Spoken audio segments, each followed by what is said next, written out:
Shore flow is continuing, so it's not like the water is just going to recede completely now and the waves are going to stop, but it's probably not going to get a whole lot worse than it is now. So this 2 to 4 feet over the lower Texas coast and maybe 3 to 5 just south of the border is probably going to continue overnight. But then once this system gets farther inland and the onshore flow weakens, then the water rise should abate, and we'll see the effects go completely inland.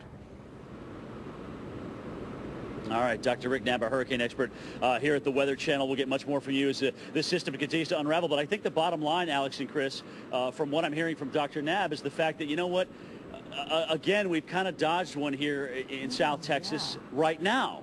But that may not be the case, guys, as this moves inland.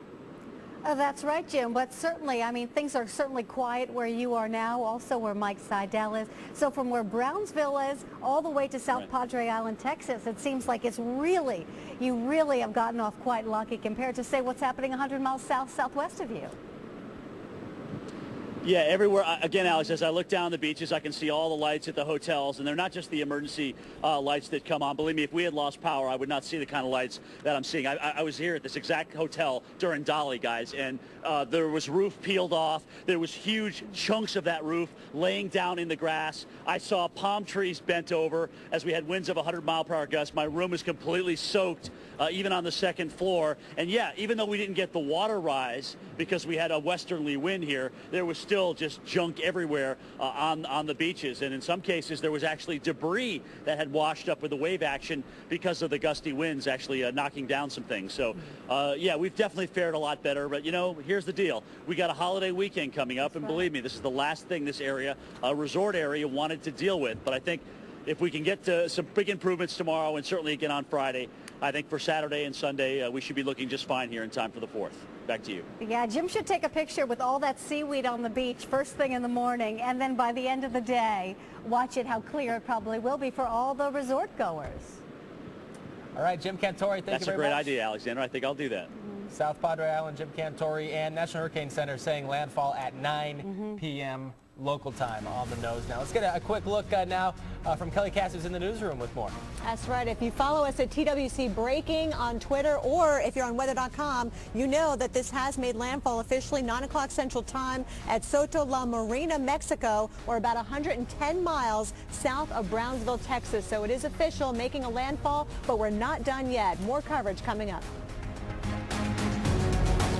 Hurricane Alex, breaking news right now, making landfall 9 o'clock on the nose local time according to the National Hurricane Center, about 110 miles south of Brownsville, Texas, on the northeast coast of Mexico. Again, coming onshore, making landfall as a Category 2 hurricane. All right, so now with more on the center of circulation making landfall, what is left to come? And with that, we bring in our own hurricane expert, Dr. Rick Knabb. All right, Dr. Knabb, let us know what's in store.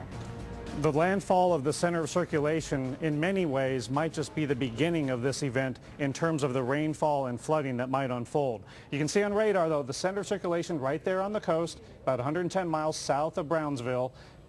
This is the center of circulation.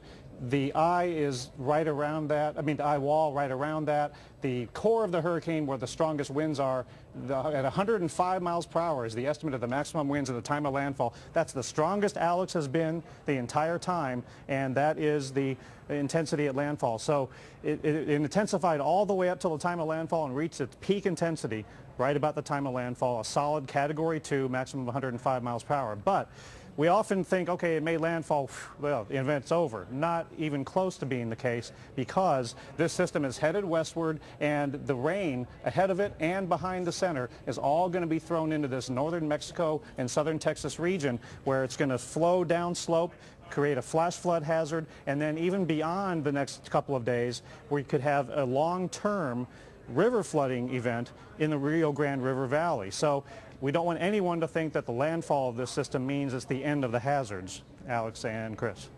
All right, Dr. Knabb, well, Monterey certainly a big city. Are we talking 10 to 20 inches of rain expected for them? You know, the rainfall totals that maximize up in the 10 to 20 inch range might be isolated, but the problem is that no matter what individual amounts you get in specific spots. The rain is all going to fall into mountainous terrain here in northern Mexico, and then the water collects and comes down slope and can cause flash flooding and can cause water to rise on the order of feet. Remember that event we had in Arkansas here in the United States a little while back? You know, that was a quick flash flood event that occurred in hilly terrain, and it's something that can happen in Mexico on an even larger scale because we're talking about a lot more moisture here and much more mountainous terrain. And then all of these mountains have rivers and tributaries that feed downslope toward the Rio Grande River. And it's often been the case. Think back to Floyd in 1999 in the Carolinas when we had river flooding days and days after landfall and dozens to hundreds of miles inland from the coast.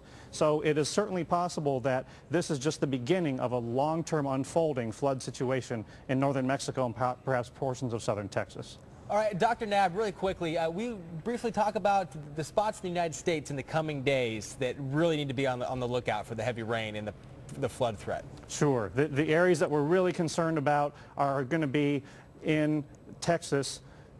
The area that could be impacted by some flooding would be up in here, well into the area near San Antonio and Laredo, and even portions of South Texas that have already gotten a lot of rain could continue to get some more.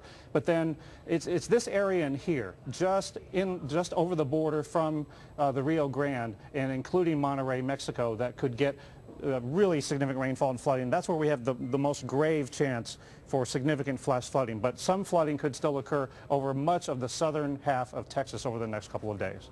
Back All right, Dr. Knabb, our hurricane expert here at the Weather Channel. Thank you.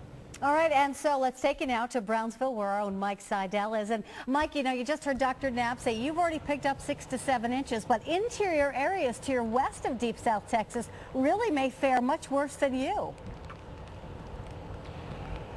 Yes, they may get some more rain. We're going to get some more rain, but right now it's barely raining. You know, we're talking about 10, 12 minutes after landfall, but being over 100 miles north of the system. But what we see on the radar are, you know, the banding features, and what we haven't had today is persistent rain. Now, it's been raining since late last night and early this morning, so we're talking about 18 or more hours of rainfall. We've only totaled a little over 6, almost 7 inches officially at the airport. So that tells you that it hasn't rained persistently throughout the whole day and through this evening. But it has rained enough that we've got some flooding out there, some of the neighborhood streets under maybe 1 to 2 feet of water. But for the most part, as far as we know, water is not getting into first floors of homes, so the property situation is in pretty good shape. We've had some minor tornado touchdowns, 2 so far. Dr. Forbes tornado count 5 in deep South Texas. Any of those that have done damage, it's been minor damage. Here we had a couple of trees down, a power pole blown down. Power outages around here have been sporadic at best. All the power in this part of Brownsville on Boca Chica here at Central is on. We've not seen anything flickering or flashing so far. Meanwhile, the mayor, we talked to him earlier, and they are ready for what comes at them for the rest of tonight and tomorrow as Alex moves inland. We got everybody either on the field or at the command center or on standby. We have over 500 employees ready to respond to any emergency. And we also have all kinds of assets. We have our shelters open. We have distributed over 60,000 sandbags to help people with the flooding if it should be needed. And we have public safety, emergency personnel, utility company personnel ready to respond if a line drops, you know, a power line should drop, we can repair it immediately and prevent anybody from getting hurt. And the public safety is always out and about, so we're ready. And the assets, like 200 buses ready to evacuate if we needed to, 30 ambulances we could activate if we had to. So Brownsville is more than prepared. And the difference between this and Dolly, huge as far as distance. Dolly came in north of South Padre by a few miles. This one more than 100 miles south, Alex and Chris. As Jim mentioned, he had a measured wind gust out there of 100 miles an hour. And this one producing a wind gust about half of that, 56 miles an hour. That has cut down tremendously on damage and power outages, not only there, but also inland.